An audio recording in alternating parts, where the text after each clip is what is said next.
presencia del Señor, que a un infeliz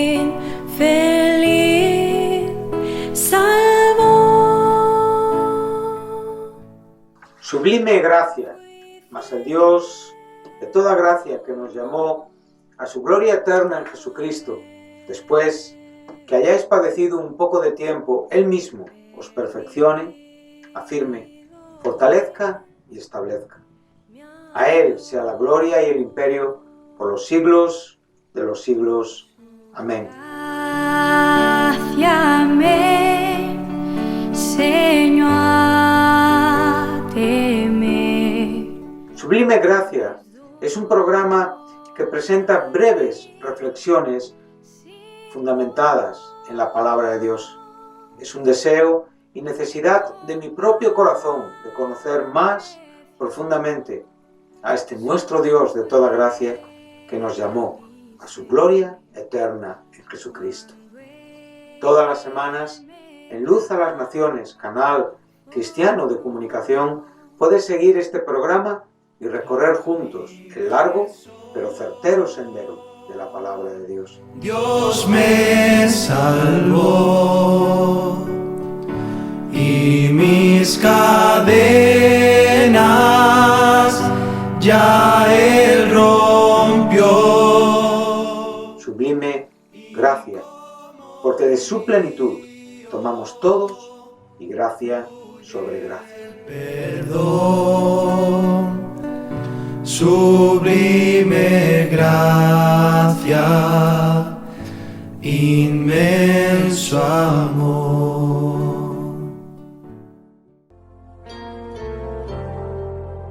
Buenas tardes, me llamo José Carlos Fernández, les hablo desde La Coruña y primero agradecer al equipo de Radio Luz a las Naciones la oportunidad que me dan para poder participar en este precioso programa que se titula Sublime Gracia. Un programa en el que tratamos de presentar a través de la escritura, a través de la palabra de Dios, el significado, el mensaje, la profundidad de este término tan maravilloso como es gracia. Cuando hablamos de gracia, hablamos de Dios. No hay nada en el mundo que pueda compararse al Dios de toda gracia. No hay nada en el mundo ni nadie que pueda llevar a cabo sus acciones con gracia, de no ser por la intervención del Dios de la Escritura. Dios siempre es un Dios bueno, un Dios que obra y actúa con gracia, ya que la gracia es algo innato, inherente a Él. Él no puede hacer nada sin gracia. Todas las acciones que podemos ver a través de nuestros ojos, todos los hechos que podemos ver a través de nuestros ojos relativos a la belleza de lo que es nuestro Dios está hecho con gracia. Nada de lo que Él ha hecho fue hecho sin gracia. La Biblia nos enseña, nos dice el Salmo 103, versículo 17, mas la misericordia de Jehová es desde la eternidad y hasta la eternidad sobre los que le temen, y su justicia sobre los hijos de los hijos. Por lo tanto, nos está hablando de esta palabra misericordia, que es un equivalente a la palabra también gracia, ¿verdad?, en el Nuevo Testamento. Y nos está diciendo que esta gracia, esta acción misericordiosa, esta bondad expresa del carácter de Dios es desde la eternidad y hasta la eternidad. O sea, estamos hablando desde un estado donde nada era, nada había, hasta el estado eterno de todas las cosas. Pensemos en un compás de tiempo tan trascendente y a la vez tan profundo, tan insondable, ¿verdad? Un tiempo donde nada era y Dios ya existía. El autoexistente, aquel que existió siempre, aquel que es la vida en sí mismo, aquel que habita la eternidad. Cuando nada era, su misericordia ya estaba presente con su carácter de gracia desde ese momento y hasta el estado final de todas las cosas. Y esta gracia se hace extensiva sobre los que le temen, sobre aquellos hombres que descubren en el camino de una vida vacía, desordenada, de una vida caída en pecado, la bondad de este Dios que nos sale al encuentro y nos muestra su gracia. Por eso el salmista puede expresar bajo la unción del Espíritu Santo que su misericordia es desde la eternidad y hasta la eternidad, y es una justicia, un amor y una gracia sobre aquellos que le temen y sobre los hijos de los hijos.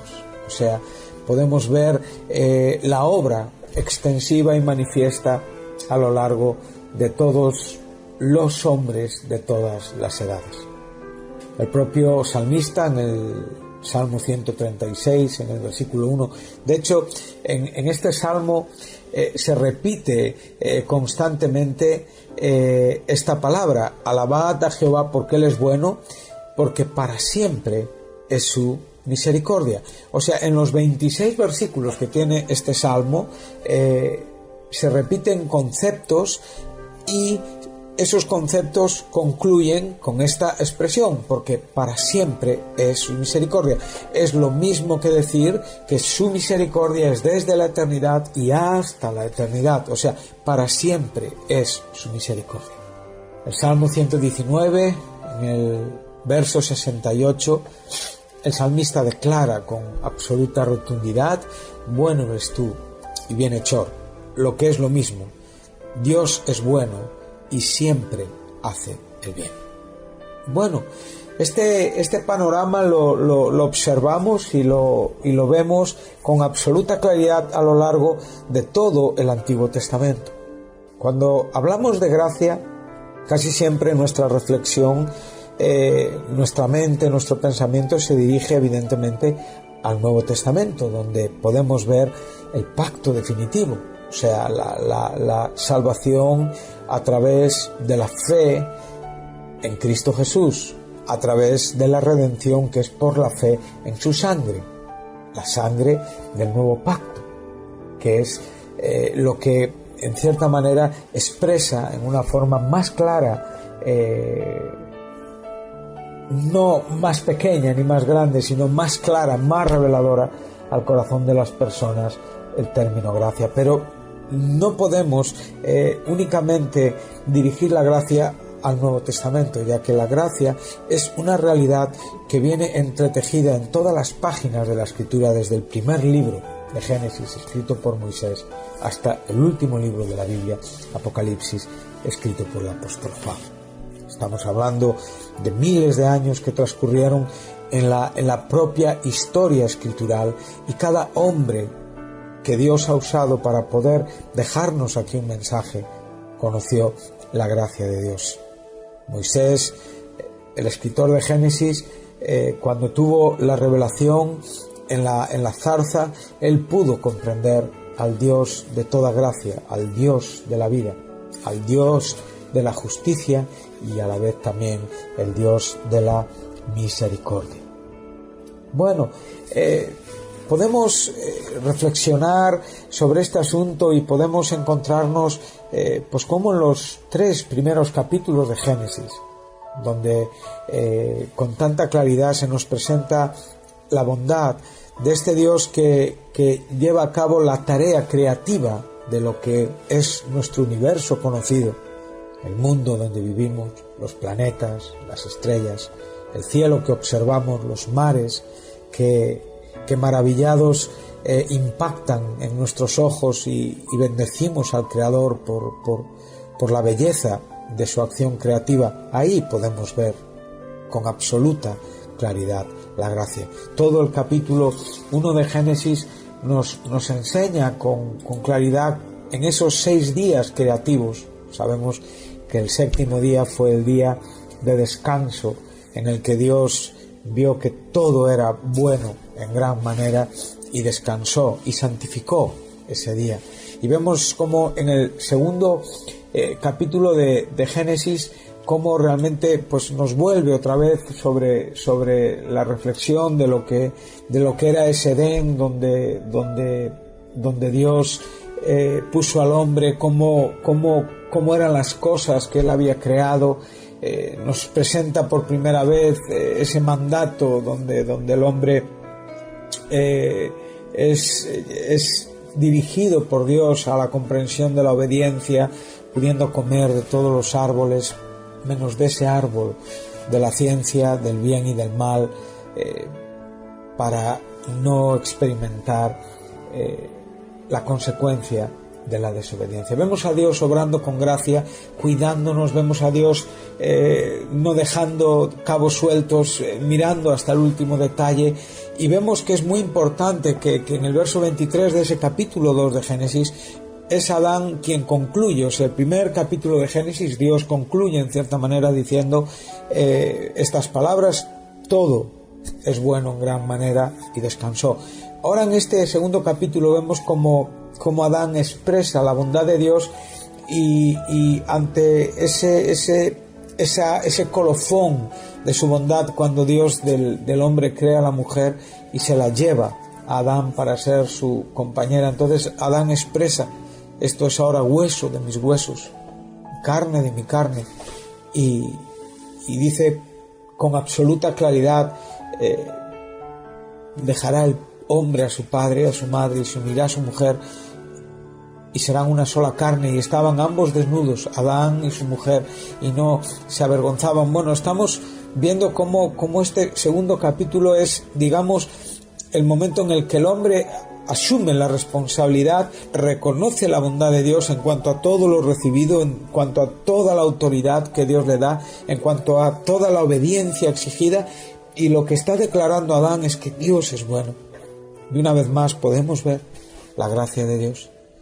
Pero cuando llegamos al capítulo 3 y vemos en el versículo 1 el triste personaje de la serpiente, que viene a engañar, que viene con la sutileza, que fue capaz de llegar a lo más profundo del corazón puro e inocente de Adán y de Eva, entonces podemos observar como ese cuadro de gracia, de bondad inmaculada, como ese cuadro de donde todo y cada uno de los sonidos que se podían expresar, las acciones que se podían cometer, cada cosa estaba en su sitio, cada ser vivo cumplía con lo ordenado por Dios, y expresaban con absoluta claridad esta gracia.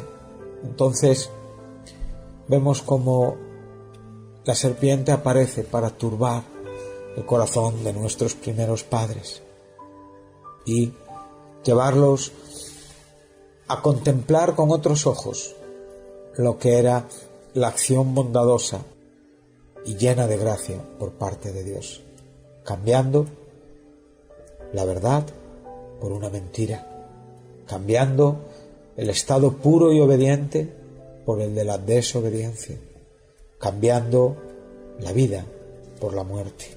Y en este momento, 3 capítulos han transcurrido desde que hemos desplegado toda la acción de la gracia del Dios creador, aquel que es misericordioso desde la eternidad y hasta la eternidad. En este momento, la obra principal de su creación, el ser humano, los hombres, decidieron desobedecer, cayendo de la gracia de Dios. El apóstol Pablo nos dice: por cuanto todos pecaron, Romanos 3:23, y están destituidos de la gracia de Dios. Bueno, esto es exactamente lo que aquí sucedió. En este momento el hombre trajo sobre él las tinieblas, el hombre trajo sobre él la desobediencia, la muerte, el pecado, y ya es difícil ver la gracia ante tal magnitud de maldad.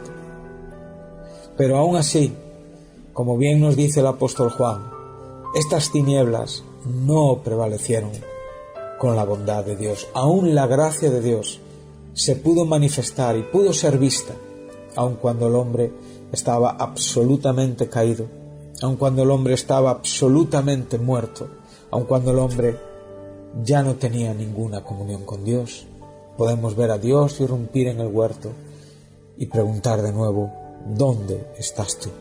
Posiblemente hoy uno de los argumentos más terribles que el cristiano, el creyente, tiene que enfrentar en esta vida, tiene que ver con este hecho, ya que todas las maldades que hoy podemos ver en el escenario de este mundo donde vivimos, que cada vez se acrecentan más, que cada vez son más cotidianas, que antes un asesinato había un tiempo, transcurría un mes, pero hoy es que es a diario. No tenemos que salir de España y en cualquier otro lugar del mundo. La maldad está por doquier, hacia donde quiera que veamos. Y cuando queremos hablar del Dios de toda gracia, del Dios de toda bondad, entonces nos contrarrestan con el argumento del pecado, de que si Dios es tan bueno, ¿por qué permite el pecado? ¿Por qué tanta maldad? Y nosotros tenemos que reaccionar y tenemos que responder con sabiduría del cielo, con sabiduría de Dios, para que las personas puedan comprender que no es Dios quien realmente se gozó en la maldad, ni permitió la maldad, sino que realmente fue la voluntad del ser humano la que decidió escoger la muerte y despreciar la vida. Cada día Dios está en el mundo gritando con el amor de su corazón, con esa gracia majestuosa. ¿Dónde estás tú? Él sigue diciendo a las personas que no están en Él, ¿dónde estás tú? Sigue buscando a esos hombres que como Adán estaban escondidos en cueva, avergonzados, cubiertos con los trapos de la injusticia humana, que tristemente a veces le llamamos justicia. Y sigue llegando con sus ojos bondadosos para decirnos: ¿dónde estáis vosotros? Por eso nosotros sabemos perfectamente que aún ante un argumento tan poderoso como el de la propaganda diabólica que afecta, desvirtúa la bondad del Evangelio, nosotros sabemos que hay un Dios que en el mundo está diciendo: ¿dónde estás tú?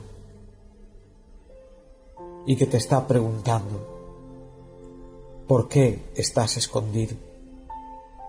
Y que quiere escuchar tus argumentos, pero no para condenarte, porque mira que cuando Adán contesta, al final el cuadro que estamos viendo a partir del verso 11 de este capítulo 3, lo que estamos viendo es a la misma serpiente, a Adán, a Eva, los tres protagonistas de esta triste historia, y podemos ver cómo realmente Dios no condenó al hombre, sino que Dios dirigió a la causante del pecado la primera palabra de condenación, y la maldijo y le dijo que andaría sobre su pecho y sería maldita para siempre. Ahora, cuando se dirige ya a nuestros primeros padres, lo que nos encontramos es otra cosa. Vemos que antes de hablar con Eva, nos dice el verso 15 del capítulo 3 de Génesis: pondré enemistad entre ti y la mujer, y entre tu simiente y la simiente suya. Esta te herirá en la cabeza, y tú le herirás en el calcañar. Bueno, quiero decirles, queridos oyentes, que aquí tenemos la primera profecía acerca de Jesús en la Escritura. La primera profecía bíblica en la Escritura acerca de la muerte y la resurrección de Cristo.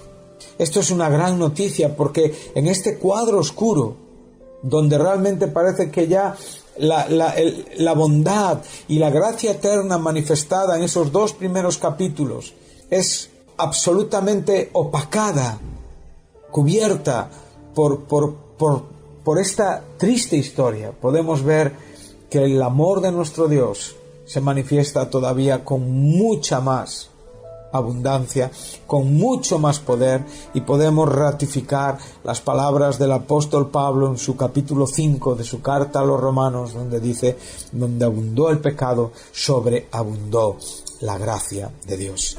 Esto es algo maravilloso, querido oyente. Esto es algo precioso y que debe de llevar nuestros corazones al ánimo de predicar su nombre, y a la vez a ver con absoluta claridad que aún en el testimonio creacional de Dios podemos ver su gracia, y que cada día podemos ver su gracia, como dice el apóstol Pablo en su carta a los Romanos, en el capítulo 1, a partir del verso 19, donde dice que lo que de Dios se conoce, su eterno poder, su divinidad, su deidad, se hace visible a través de las cosas hechas. Por lo tanto, no tienen excusa. Aunque sabemos que el testimonio creacional de Dios no es suficiente para la salvación, el testimonio creacional de Dios sí es un argumento a favor de Dios. Y ese argumento a favor de Dios, lo único que deja con absoluta claridad es que Él es un Dios de gracia y que todo lo hace con gracia. Cuando encontramos en el Sermón del Monte estas palabras de Jesús tan ilustrativas, ¿no? Y a la vez pues tan, ¿cómo diría yo? Pues interesantes, ¿no? Dice: para que seamos hijos de nuestro Padre que está en los cielos, que hace salir su sol sobre malos y buenos, y que hace llover sobre justos e injustos. Por lo tanto, esto es lo que estamos diciendo. Es paradójico, ¿verdad? Podríamos decir, bueno, pues Dios tendría que mandar bondad sobre aquellos que merecen y tratar con menos bondad a aquellos que no lo merecen. Sin embargo, dice que la acción creativa de Dios, la intención bondadosa que ya nos queda registrada en el primer capítulo de Génesis, donde Dios dijo: todo es bueno, y fue una bendición para el hombre, esto todavía hoy lo tenemos aquí presente. O sea, las bondades de Dios siguen extendiéndose aún para aquellos que no creen en su nombre. Sabemos que el pecado afectó a toda la raza humana, sabemos que el pecado dañó el corazón de los hombres, y sabemos que por el pecado los hombres están sin Cristo, sin fe, sin esperanza y sin Dios en este mundo. Pero también sabemos que aún en esta condición, la gracia de Dios brilla con absoluta suficiencia hacia uno y cada uno de ellos. Cuanto más para aquellos que ya hemos sido objetos de su gracia. Cuanto más para aquellos que ya hemos podido experimentar en nuestro corazón su bondad y su misericordia.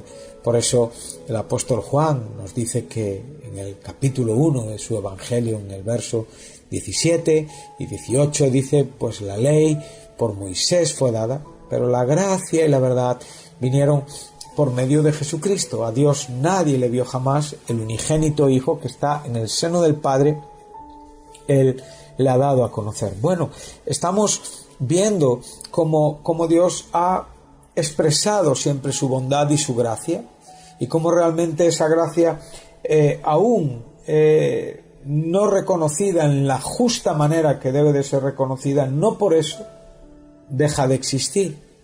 No por eso Dios tiene un argumento en contra de sí mismo. Todo lo contrario, la falta de reconocimiento en la intención de gracia de Dios por parte de los seres humanos es un argumento a favor de Dios y en contra de los hombres en el día que tengamos que rendir cuentas a aquel que ha tenido una mano tendida de bondad hacia todos los hombres de todas las épocas y de todas las edades, ya que en Adán todos hemos caído y en Cristo todos podemos ser reconciliados. Por lo tanto, cuando Dios pregunta a Adán: ¿dónde estás tú?, es una pregunta que hoy adquiere un carácter general, donde Dios está llamando a todos al conocimiento de su Evangelio, al conocimiento de sus buenas noticias, que no son otras que la salvación a través de la fe en el sacrificio expiatorio de Jesucristo. Por lo tanto, todo lo que vemos en la Biblia lo entretejemos siempre con el hilo de la gracia de Dios. aun cuando podemos ver palabras como estas que dicen que la ley por medio de Moisés fue dada. Muchas personas hablan de la ley como lo contrario a la gracia, como algo antagónico a la gracia de Dios. Y realmente no se habla con el conocimiento debido para expresar cuál es el corazón de Dios, aún en esta ley que nos dio por medio de Moisés. Tenemos que recordar que cuando estamos hablando en el Edén nos encontramos con un pacto de obras donde Dios pide al hombre obedecer. El hombre no obedece y trae sobre sí mismo las consecuencias de la desobediencia.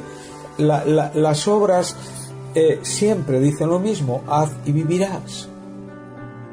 Pero antes de que la ley fuera dada en el monte Sinaí, 1500 años antes de la venida de Cristo a Moisés, nos dice que 430 años antes, Abraham fue justificado a través de la fe.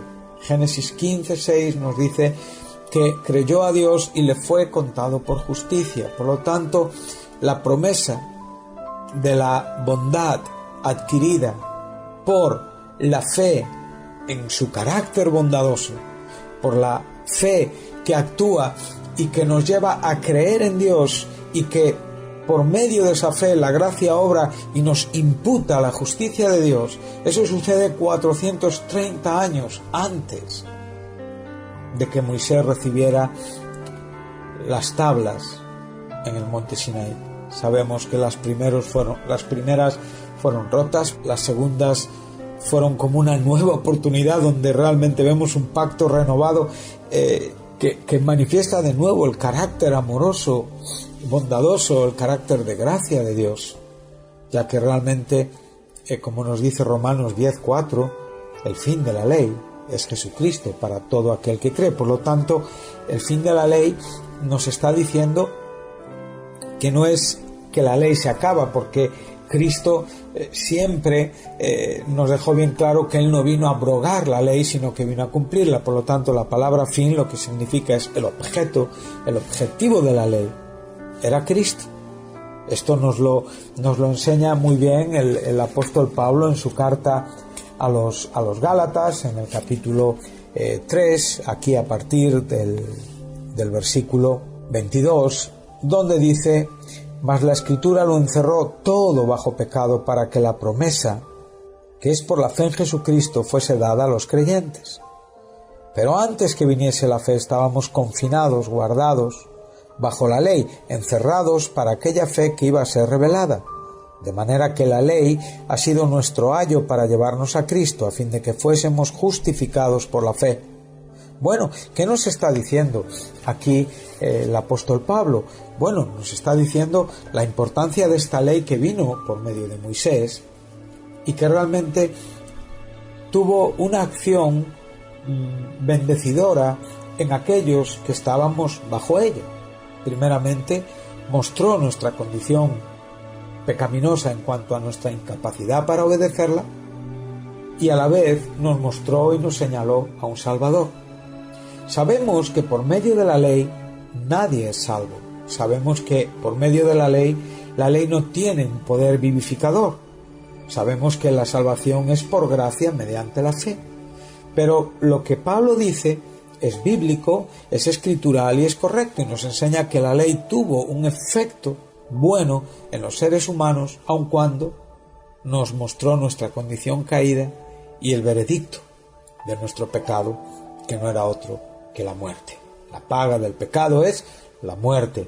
La ley por medio de Moisés fue dada, pero la dádiva de Dios es vida eterna en Cristo Jesús. La gracia y la verdad vinieron por medio de Jesucristo. Es muy importante esto. Cuando Jesús fue preguntado en el capítulo 22 del Evangelio de Mateo, en el versículo 37, por los fariseos para tentarle, juntamente él venía de tener un enfrentamiento, digamos, en amor. Él siempre confrontaba las cosas con amor con los saduceos, que eran hombres que no creían en la vida espiritual, en la resurrección, en espíritu.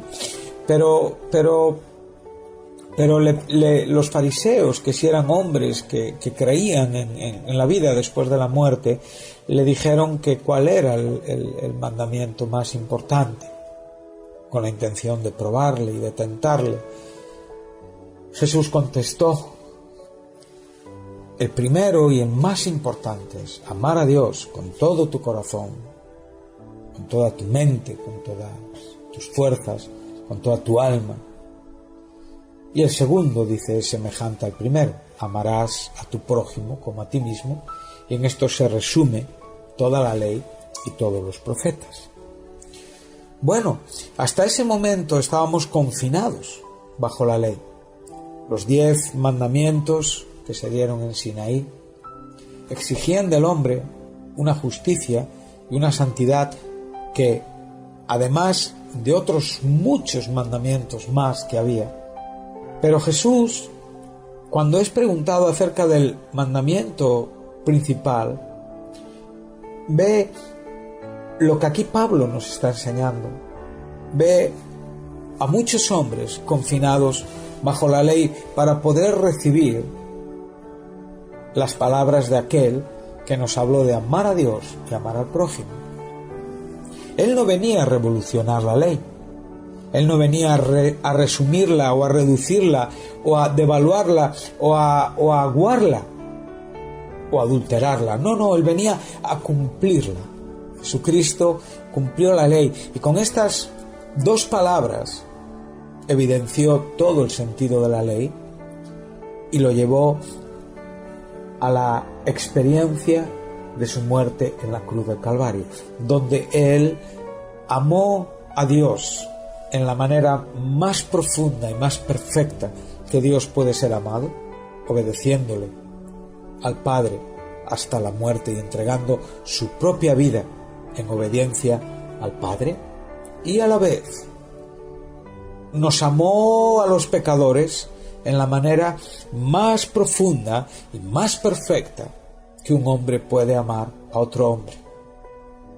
Es el mismo apóstol Pablo que nos dice en su propia carta a los romanos, que en el capítulo 5 creo que nos dice que ciertamente en el verso 7 apenas morirá alguno por un justo, con todo pudiera ser que alguno osara morir por el bueno, mas Dios muestra su amor para con nosotros en que, siendo aún pecadores, Cristo murió por nosotros. Por lo tanto, lo que aquí nos está diciendo es que aquellos que estábamos confinados bajo la ley, por esa ley que vino por medio de Moisés, que pudo tener su parte, aun cuando no tiene actuación incluida en la obra de salvación, ella pudo mostrarnos una condición, pudo mostrarnos un Salvador, aun cuando no lo hizo en una forma directa, porque el Salvador lo muestra la gracia de Dios, el arrepentimiento lo da a la gracia de Dios, la fe la da a la gracia de Dios, pero aún así, en la sola y profunda sabiduría de Dios, la ley tuvo esta actividad. Entonces podemos ver que Jesús nos enseña no solamente esto, sino nos dice que yo amo a Dios y lo llevo a cabo con mi muerte en la cruz. Y a la vez yo te amo a ti y lo llevo a cabo muriendo por ti en la cruz del Calvario. Y aquí es donde el apóstol Pablo dice que Dios muestra su amor en que Cristo murió por todos nosotros, siendo pecadores. Pues mucho más, cuando ya estamos justificados en esta sangre, por Él seremos salvos de la ira. O sea, todo el conjunto de los argumentos creacionales que hemos estado escuchando hasta este momento, todo lo que hemos podido venir entendiendo desde Génesis, todo lo que fue el efecto de la caída, todo lo que hoy tiene el hombre sin Cristo sobre sí mismo, porque el que tiene al Hijo tiene la vida, el que no tiene al Hijo no tiene la vida, sino que la ira de Dios está sobre él, se nos dice en el capítulo 3 de Juan. ¿Sí? Entonces, aquí vemos que aquellos que hemos sido justificados, o sea, que hemos sido objetos de este amor, ya no somos objetos de esta ira. O sea, somos salvos. O sea, Abraham recibió la promesa 430 años antes que la ley misma. Por lo tanto, la promesa fue antes porque la fe es antes. Y porque realmente el plan de Dios es la obra salvífica de gracia mediante la fe. Y es cuando realmente comprendemos este asunto que entonces la ley tiene su justo lugar y podemos apreciar esa ley que vino por Moisés y a la vez apreciar la gracia y la verdad que vino por nuestro Señor Jesucristo. Porque si siendo enemigos fuimos reconciliados con Dios por la muerte de su Hijo, piensa que aquí ves la gracia en una forma maravillosa y perfecta. Siendo enemigos, Efesios 2:1, muertos en delitos y pecados, siguiendo la corriente de este mundo, conforme al príncipe de la potestad que gobierna en el aire, siendo hijos de desobediencia. Todos hemos vivido en estos deseos de la carne, haciendo la voluntad de la carne y de los pensamientos, y éramos por naturaleza hijos de ira, lo mismo que los demás. Pero Dios, que es rico en misericordia por su gran amor con que nos amó, aun estando muertos en pecados, nos dio vida juntamente con Cristo. Por gracia somos salvos. Esto es lo que se nos está diciendo aquí. La gracia y la verdad vino por medio de nuestro Señor Jesucristo. En condición de enemigos fuimos reconciliados por esta muerte. Mucho más, estando reconciliados, seremos salvos por su vida. Podemos ver que Cristo murió y que Cristo resucitó, y que el mismo Espíritu que levantó a Cristo de entre los muertos es el mismo Espíritu que vivifica nuestros cuerpos mortales, y es el mismo Espíritu que da testimonio a nuestro espíritu de que somos hijos de Dios, y es el mismo Espíritu que intercede delante de Dios por nosotros, y es el mismo Espíritu que hoy vive en nuestros corazones y que nos lleva hasta el final, guardados, protegidos y amados en Cristo Jesús. Y no solo esto, sino que también nos gloriamos en Dios por el Señor nuestro Jesucristo, por quien hemos recibido ahora la reconciliación. Por lo tanto, cuando podemos ver que la gracia y la verdad vinieron por medio de Jesús, entonces podemos comprender todo este aspecto, este proceso bíblico en el cual cada pieza tiene su lugar, cada pieza del puzzle encaja en su sitio perfecto, y como Tomás venimos delante de nuestro Señor y Él lleva nuestra mano y mete nuestros dedos en el lugar perfecto de la herida que fue abierta para que tú y yo pudiéramos venir a recibir y a ser objetos de esta gracia maravillosa y preciosa. Por lo tanto, no solamente abrazamos ese cielo donde un día viviremos eternamente, no solamente comprendemos perfectamente que su misericordia es desde la eternidad hasta la eternidad, sino que a la vez nos gozamos en todo el conocimiento escritural detallado que Dios puso a nuestro alcance para poder comprenderlo y para poder disfrutarlo y para poder gozarnos y para poder bendecir su nombre y agradecerle tanta bondad, porque en verdad Él siempre estuvo ahí dándose a conocer desde el principio. Su gracia siempre se evidenció, siempre se manifestó. Su gracia fue la luz que Él proyectó a través de su palabra. Sea la luz. Su boca hizo que todo se ordenara en su justo lugar. Su amor puso al hombre en ese lugar maravilloso y perfecto, en una condición perfecta. Dios escogió a los hombres desde antes de la fundación del mundo para ser santos y sin mancha delante de Él por medio de la revelación escritural de Jesús y su muerte en la cruz, que también fue escogido desde antes de la fundación del mundo y presentado hoy por amor a nosotros. Por eso bendecimos a este Dios y Padre de nuestro Señor Jesucristo, a este Dios de toda gracia, que a lo largo de todo el desarrollo escritural se manifiesta con absoluta claridad para que nosotros podamos gozarnos y comprender verdades tan sencillas pero a la vez tan profundas. La ley vino por medio de Moisés, pero la gracia y la verdad vinieron por medio de nuestro Señor Jesucristo. Que Dios les bendiga y hasta el próximo programa. Gracias.